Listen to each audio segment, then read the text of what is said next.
देखिए, आप याद रखना, आज के बाद कभी भी किसी को भी मिलो उसके वर्क प्लेस पे मत मिलो। अहमदाबाद में एक बंदा था, बड़ा कंपनी का ओनर था। अब मेरी टीम में से एक बंदा था, वो मुझे लेके गया उधर। हम लोग सेल्स में है, सामने वाले को ईगो हर्ट नहीं करेंगे और अपना स्वाभिमान नीचे आने नहीं देंगे। आप मुझे ऐसा क्यों सुन रहे हैं? इसलिए सुन रहे हैं कि लग रहा है साला किधर कुछ जाना नहीं चाहिए, बाल तो बढ़िया आ रहा है तगड़ा। मेरी मुद्रा ये होती है, उसका ईगो हर्ट होना नहीं चाहिए और बापू साधारण नहीं है, वो उसको फीलिंग होते रहना चाहिए। अब भारत में कैसा है मालूम, आप किसी को बोलो चाय पिलाओ तो उनको वो गेस्ट वाला फीलिंग आने लगता है, तो वो तुरंत यहाँ से पूरी बात साइड में बोला हाँ हाँ हाँ रुको रुको सर चाय लाओ चाय लाओ चाय लाओ। फिर सर बाकी सर घर में कैसे सब, आपके बच्चे कितने हैं, वाइफ कितनी है, वो तो पूछ नहीं सकते आप। निश्चिंत रहिए, हम जल्दी नेक्स्ट वीक में मिलेंगे। दिलीप आपके साथ कनेक्शन में रहेगा, मुझे बहुत अच्छा लगा। आप जैसे लोगों से मिलते ही तो हम कुछ सीखते हैं। निकल लिया, अब बाहर जाके दिलीप को बोला अब ये कॉल करेगा, 2-3 बार कॉल करे, उसके बाद अपॉइंटमेंट फिक्स करना है। साला तुम लोग ऐसे बिजनेस करने जाओगे ना, कोई बीट भी नहीं देगा। बिजनेस ऐसे होता है। बिजनेस कैसे होता है? ऐसे होता है। किसी को तुम्हारे प्रोडक्ट में कोई इंटरेस्ट नहीं है, सबकी अपनी परेशानियां हैं, उस परेशानी को पकड़, वो तुम्हें लाखों रुपया दे देगा। सर ज़्यादा मेरे ग्रुप में जो लोग हैं आई थिंक हाई सोसाइटीज़ के हैं, जिनके पास पैसे हैं ऑलरेडी, उन्हें कैसे जोड़ा जाए? देखिए, आपको किसी के भी जीवन में उतरना होगा, आपको ढूंढना पड़ेगा कि इसका जीवन में क्या मिसिंग है, ऐसी क्या बात हो सकती है जो ये मुझे सुन लेगा, ये ढूंढना पड़ेगा। आपने इस क्वेश्चन को जनरल में पूछा है, अब प्रिसाइज बना के पूछिए। मेरी एक फ्रेंड है जो आयुर्वेदिक प्रैक्टिस ही करती है, but she is very rich और उसका आयुर्वेदिक प्रैक्टिस भी बहुत अच्छा चल रहा है। उसके जीवन में उतरिए, आपकी फ्रेंड है तो उसके जीवन में क्या मिसिंग है, आपकी बातें तो होती होंगी ना, जब भी आप मिलती होंगी ऐसे कहीं पार्टी में, शादी में, ऐसे नॉर्मल शाम शाम कभी वॉकिंग में, तो बातों बातों में वो बोलती हो यार ये इससे तो मैं तंग आ गई, ऐसी कोई तो बात होगी उसके जीवन में।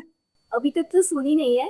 कंधे सीधे करो आपके और अपने आप से पूछो कि ऐसे क्या घटना है जो मैं उसके जीवन में उतरना चाहती हूँ। बस वही है कि वो ज़्यादातर अमेरिका जाती आती है, तो वो उससे थोड़ी परेशान है कि मेरा यहाँ पर जो प्रैक्टिस है वो ठीक नहीं चल रही। ज़्यादातर यही बात होती है। आ गया? क्या बोला मैंने? कंधे सीधे करके अपने आप को पूछो। ये जो कंधे सीधे है ना, ये कोई साधारण अवस्था नहीं है, साधारण अवस्था नहीं। आप मैंने क्या बोला, मुझे कहाँ मालूम है आप कहाँ से आए हो, कौन बैकग्राउंड है, क्या है। फिर भी मैंने यहाँ आते अनाउंसमेंट किया कि तुम शाम तक जो मर्जी सवाल पूछ सकते हो। वो किस बल पे किया? बस इसी बल पे किया। ये सीधा होगा ना तो आंसर आएगा आएगा आएगा। समझ में आया? तो उसके जीवन में क्या मिसिंग है? प्रैक्टिस सफर हो रही है। प्रैक्टिस सफर होने से उसका क्या नुकसान है? समझ में आया ना? तो फिर आप उसको पकड़ के वहां जब भी उसको मिलने जाओ तो उसको बोल सकते हो कि जहां तक मैं जानती हूं आपके बारे में, आपका जीवन तो वैसे बहुत शानदार है, लेकिन आपका बार बार यहाँ से इधर उधर होना और उससे आपका कई सारा चीज हैम्पर हो रहा है। आज आपने मुझे 45 मिनट सुन लिया ना, तो आपका पूरा लाइफ को ऑटोमेटेड कर सकती हूँ।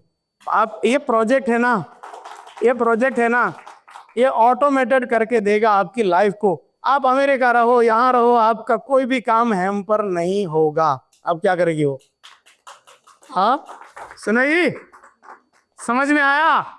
किसी को तुम्हारे प्रोडक्ट में कोई इंटरेस्ट नहीं है, सबकी अपनी परेशानियां हैं, उस परेशानी को पकड़, वो तुम्हें लाखों रुपया दे देगा। डॉक्टर सांभरता નથી લાલ પ્રોડક્ટ સમજાવું કેમ न सांभरता? પેશન્ટ આવે એટલે જોવા મધ્યાહન હોય છે। देखिए, आप याद रखना, आज के बाद कभी भी किसी को भी मिलो उसके वर्क प्लेस पे मत मिलो। वर्क प्लेस पे मिलोगे तो क्या होगा? वर्क प्लेस में मिलेंगे तो वो अपना ही काम करेगा, क्योंकि उसको आपके बारे में जानकारी ही नहीं है ना।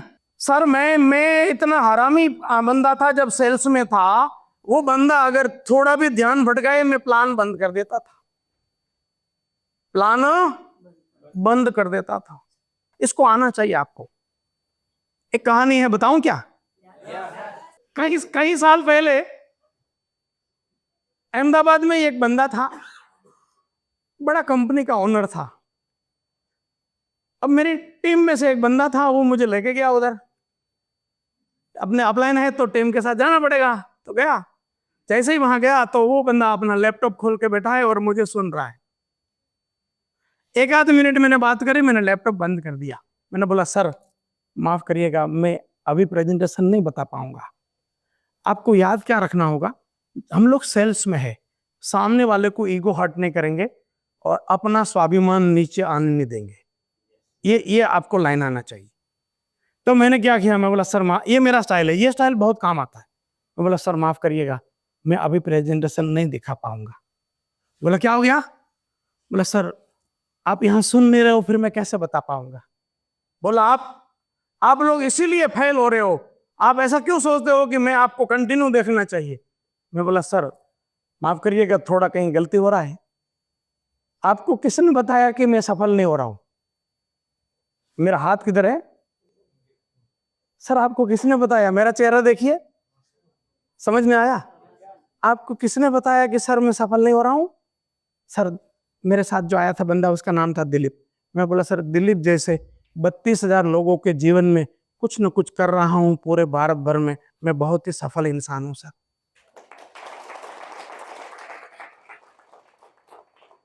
दूसरा सर आपने बोला कि ऐसा क्यों सोचते हो कि मुझे सुनना ही चाहिए। सर मैं इसलिए सुनता हूं कि इस दिलीप ने बेचारे ने आपके पीछे 2-3 बार फोन करके अपॉइंटमेंट लिया था, उसी टाइम पे हम आए हैं।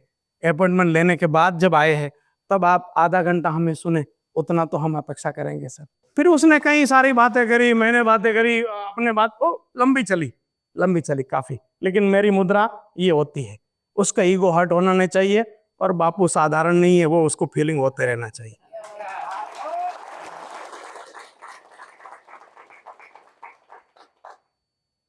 आधे घंटे चला, फिर मुझे लगा अब आज तो प्लान होगा। फिर मैंने बोला सर एक बात बताऊं, मेरा ये स्टाइल है, जब यार इसको आप कॉपी करिएगा बहुत काम में आएगा। मैं बोलता हूँ सर बात बताऊं एक, आज हमने काफी सारी डिस्कस कर ली ना, अब नहीं लगता मुझे इस माहौल में हम कोई प्रेजेंटेशन कर पाएंगे। आप एक काम करिए सर, चाय पिलाइए, हम चाय पीता हूँ, निकलता हूँ, फिर वापस मिलेंगे, बढ़िया एक अच्छे माहौल में बात करेंगे सर। अब भारत में कैसा है मालूम, आप किसी को बोलो चाय पिलाओ तो उनको वो गेस्ट वाला फीलिंग आने लगता है, तो वो तुरंत यहाँ से पूरी बात साइड में बोला हाँ रुको बेल मत, सर चाय लाओ। फिर सर बाकी सर घर में कैसे सब, आपके बच्चे कितने हैं, वाइफ कितनी है, वो तो पूछ नहीं सकते आप। तो आपको डाइवर्ट करना आना चाहिए, बात डाइवर्ट करना, समझ में आया? तो डाइवर्ट करी, हाँ मजा आया तो ताली जोर से मार, तो सब मारेंगे। तो फिर चाय पीते पीते मैं फालतू इधर उधर की बातें करके उसको जानबूझ के उस पॉइंट पे आने नहीं दे रहा हूं। मैं चाय पी, फिर मैं एकदम वो मिला, मैं बोला सर आप निश्चिंत रहिए, हम जल्दी नेक्स्ट वीक में मिलेंगे, दिलीप आपके साथ कनेक्शन में रहेगा, मुझे बहुत अच्छा लगा, आप जैसे लोगों से मिलते ही तो हम कुछ सीखते हैं। निकल लिया। अब बाहर जाके दिलीप को बोला अब ये कॉल करेगा, 2-3 बार कॉल करे, उसके बाद अपॉइंटमेंट फिक्स करना। पहली बार में करना नहीं। वो दिलीप को अगले हफ्ते फोन आया, दिलीप वो सर को कब लेके आ रहा है? बोले सर 1 मिनट रुको, मैं सर से पूछता हूँ। और मुझे फोन करेगा, सर उसका फोन आया, क्या करना है? मैं बोला उसको बोल सर महाराष्ट्र में है, अभी इधर नहीं है। फिर 30 साला तुम लोग ऐसे बिजनेस करने जाओगे ना, कोई बीक भी नहीं देगा। बिजनेस ऐसे होता है। बिजनेस कैसे होता है? ऐसे होता है। दूसरी बार, तीसरी बार, चौथी बार, चौथे फोन पे मैंने बोला दिलीप को, उसको बोल सर इस हफ्ते पूरे गुजरात में ही है, आप बताओ कब मिलना है। तो उसने टाइम दिया। उस समय पे हम लोग अब मुझे पक्का याद है, उसका पूरा बड़ा ऑफिस था उसका, और पूरा ग्लास का ऑफिस था। तो यहाँ एंट्री है, समझो बड़ा ऑफिस है, यहाँ उसका केबिन लास्ट में है लेकिन ग्लास का है। तो मैं जैसे ही एंटर, वो वहां से भागते हुए मुझे रिसीव करने आ रहा है। समझ में आया? याद रखिएगा, आपको अपॉइंटमेंट लेना आना चाहिए। आप जब भी अपने फायदे के लिए किसी का अपॉइंटमेंट लेने जाएंगे ना, कोई कुत्ता नहीं देगा। अगर आप वो एहसास बना पाएंगे ना, आप मुझे ऐसा क्यों सुन रहे? इसलिए सुन रहे कि लग रहा है साला किधर कुछ जाना नहीं चाहिए, भाव तो बढ़िया आ रहा है, तगड़ा। समझ में आ रहा है? हाँ सही है कि नहीं है? तो आपको भी वो वाली फीलिंग आपके वो प्रोस्पेक्ट को देनी होगी। उसने कोई पाप नहीं किया जो तुम्हारा प्लान सुने।